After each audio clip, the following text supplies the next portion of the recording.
Most money books and financial gurus out there will put so much emphasis on budgeting, all the emphasis. And here's the deal.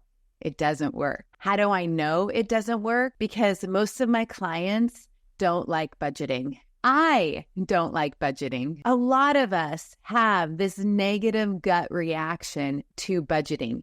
Even the word budget. When I say the word budget, what do you think? It's like restriction. It makes you take a step back. I think it also creates this lack and scarcity mentality in us. And there is a different way. But if there is a different way, why do we keep trying to teach a model that doesn't work? Today, I am going to teach you the anti-budget method. I call it the Values Based Cashflow Method. I'm Julia Carlson, CEO and founder of a wealth management firm and a financial advisor with over 25 years of experience to help you win with money. Trying to budget and control your spending and track every penny puts an obsessive attention and restriction on our money. Yes, I am here to tell you it's very helpful to track your money. I'm not saying we're not going to do that. You want to know where your money is going, but you don't want to do it with a restriction or a lack mentality.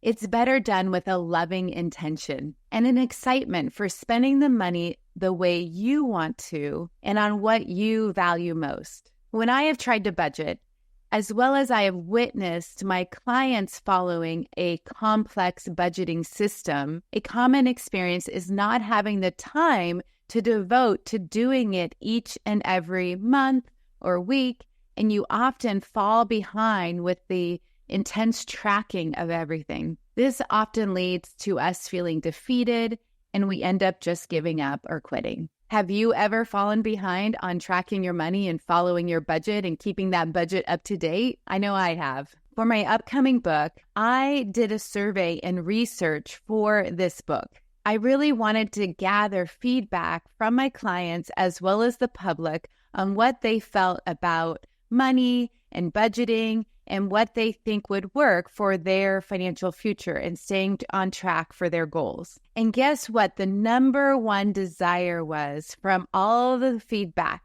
98% of the people that responded was freedom. Budget and restriction often makes us feel the opposite of freedom.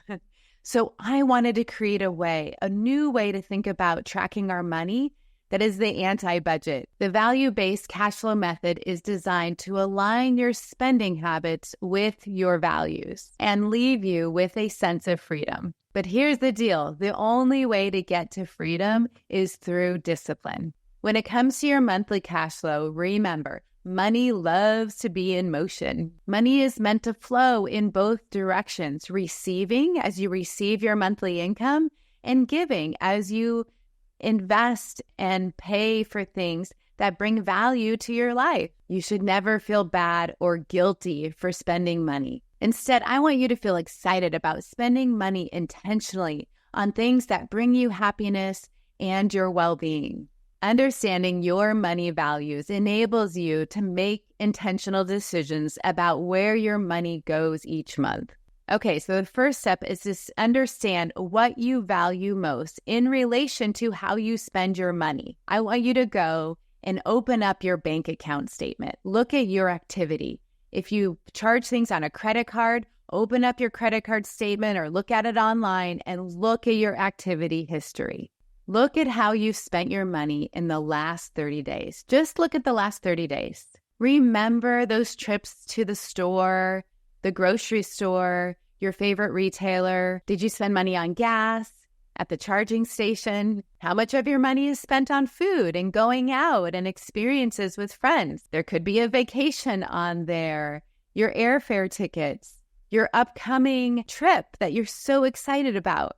I think as you look at your account activity, you'll generally discover 3 different feelings or emotions that you have around your purchases and your expenses. First one's joy. Like, what did you love spending money on? You look at your statement and you're like, man, that was a great dinner. Or dang, that was an awesome vacation. Or that massage was totally worth it. Those are all joy expenses. The next feeling is comfort. Like, I need to make sure that I get to work every day. I need to make sure that I want to go to my son's basketball games and that takes gas. Those are comfort expenses. Like I had to do that to live the life that I want to live. Those are comfort. You're going to have those type of expenses. And then lastly, I call it annoyance. Like you look at your statement, you see the activity, and it's just an annoying expense.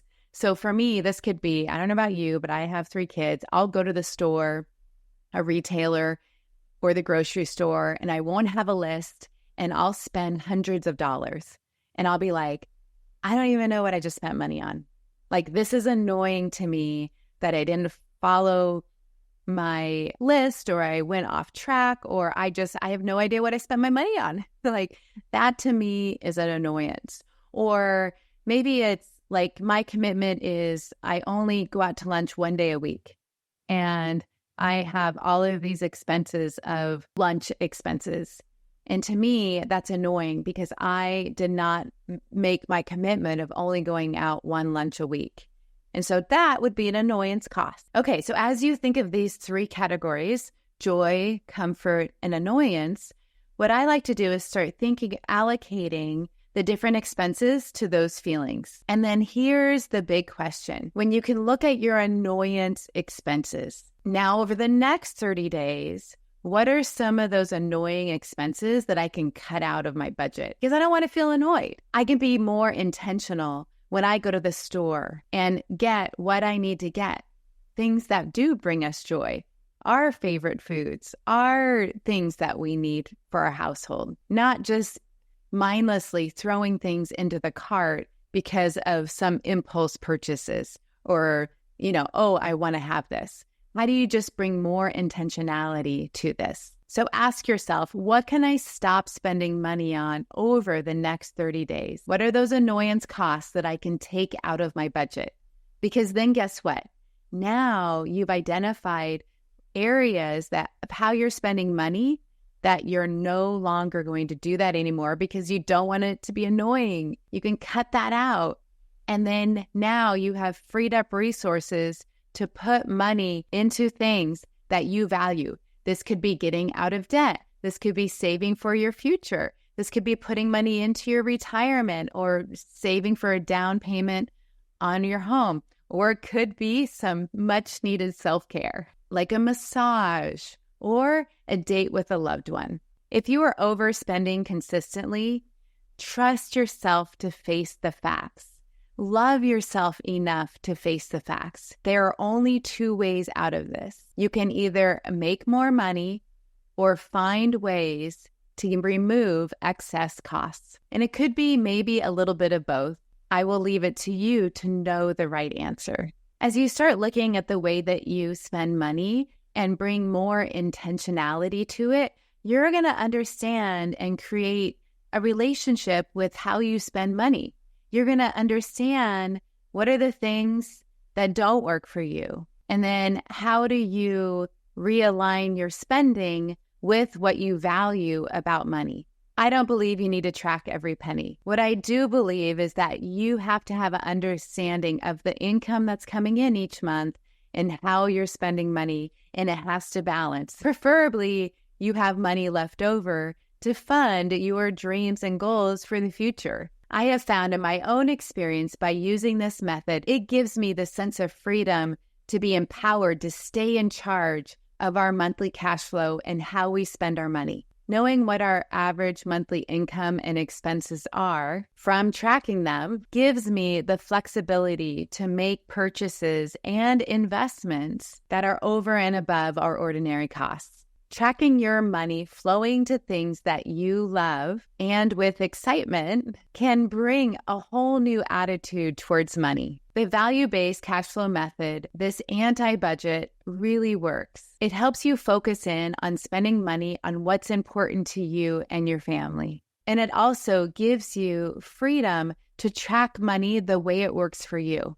No complex system. Tracking your money should be a very positive experience. It should not feel rigid and annoying. What I have learned over my career and building my personal wealth is that there will be different times in your life where you want to really track things closely because you're going after a big goal.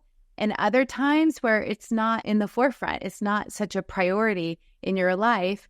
And because you have this framework set up, these boundaries of knowing how much money is coming in, how much money is going out, that this gives you that sense of being in charge of your money, being in control. You never want your spending to control you. It's the other way around. I would love to know your thoughts on today's episode. What do you think of the anti-budget? Do you want to give it a try? Did you actually look at your expenses and purchases through a different lens? Are you excited that you don't have to do a budget? Let me know in the comments below or on social media. If you enjoyed this episode, don't forget to subscribe to Financially Free, and I will see you in the next episode.